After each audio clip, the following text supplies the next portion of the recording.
നമസ്കാരം.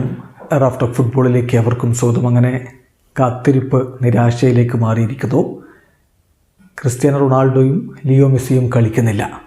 അൽ Nasar versus Inter Miami മത്സരത്തിൻ്റെ playing 11 രണ്ട് ടീമുകളും പ്രഖ്യാപിച്ചു കഴിഞ്ഞു. അതിൽ അൽ നസറിൻ്റെ 11 നേരത്തെ തന്നെ വന്നതാണ്. ഇന്റർ മയാമി വളരെ വൈകിയാണ് അവരുടെ പ്ലേയിങ് 11 ഇട്ടത്. മെസ്സി കളിക്കുന്നില്ല എന്ന റിപ്പോർട്ടുകൾ വന്നുകൊണ്ടിരുന്നു. പക്ഷേ കൺഫർമേഷന് വേണ്ടി നമ്മൾ കാത്തിരിക്കുകയായിരുന്നു. അൽ നസറിൻ്റെ പ്ലേയിങ് 11 ഇങ്ങനെയാണ്: ഡേവിഡ് ഓസ്പിന ഗോൾ കീപ്പറായിട്ട്, Alex Telles, Alamri, Laporte, Sultan എന്നിവർ ഡിഫൻസിൽ, Brozovic, Al Sulaiheem, Otavio, Abdul Aziz Aliwa എന്നിവരും മധ്യനിരയിൽ, മാറനും ടാലിസ്കയും മുന്നേറ്റങ്ങൾ നയിക്കും. സബ്സ്റ്റിറ്റ്യൂട്ട് ബെഞ്ചിലും ക്രിസ്ത്യാനോ റൊണാൾഡോ ഇല്ല. നവാഫ് അൽ അഖീദിയും ക്രിസ്ത്യാനോ റൊണാൾഡോയും സബ്സ്റ്റിറ്റ്യൂട്ട് ബെഞ്ചിലുമില്ല എന്ന കാര്യം ശ്രദ്ധിക്കുക. അതായത് CR7 കളിക്കില്ല. നേരത്തെ തന്നെ അതിൻ്റെ സൂചനകൾ ലഭിച്ചിരുന്നു. അതേസമയം ലിയോ മെസ്സിക്ക് ഹാംസ്ട്രിങ് ഇഞ്ചുറി ഉണ്ട് എന്ന കാര്യം വളരെ വൈകിയാണ് പുറത്തേക്ക് വന്നത്. നമ്മളതിൻ്റെ റിപ്പോർട്ട് ചെയ്തിരുന്നു. എങ്കിലും മെസ്സി കളിക്കും എന്നുള്ള സൂചനകൾ ഉണ്ടായിരുന്നു. പക്ഷേ അങ്ങനെയില്ല. മെസ്സി സബ്സ്റ്റിറ്റ്യൂട്ട് ബെഞ്ചിലുമില്ല എന്നുള്ളതാണ് ശ്രദ്ധിക്കേണ്ട കാര്യം.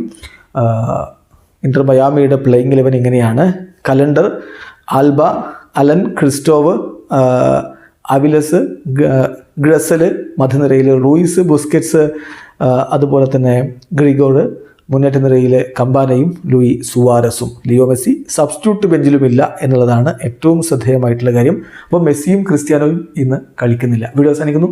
ഫുട്ബോൾ ലോകത്തെ കൂടുതൽ വിശേഷങ്ങളുമായി റാഫ്റ്റ്